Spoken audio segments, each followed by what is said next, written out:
Hey there, folks. Welcome to this quick guide on how to deposit money from Remitly to your Chase account in 2025.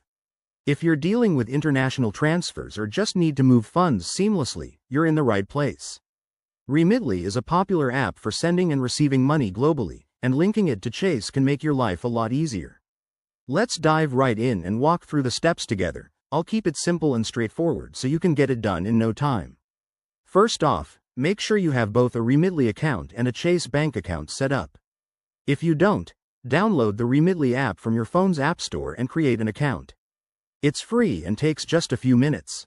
Once you're logged in, you'll need to verify your identity, which might involve entering some personal details or linking a debit card. Now, let's get to the main process.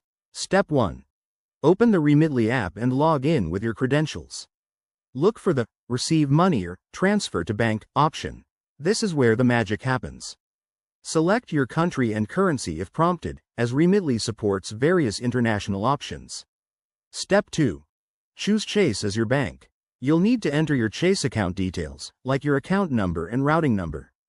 Double-check these to avoid any delays or errors. Remitly might ask for additional verification, such as a one-time code sent to your phone, so keep an eye on your notifications. Step 3.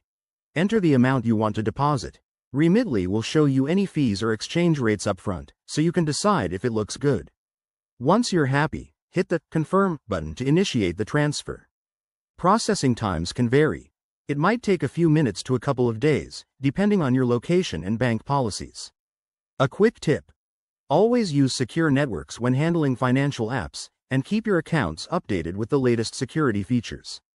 If you run into issues, Remitly's customer support is usually helpful. There you have it. By following these steps, you'll have your money in your Chase account before you know it.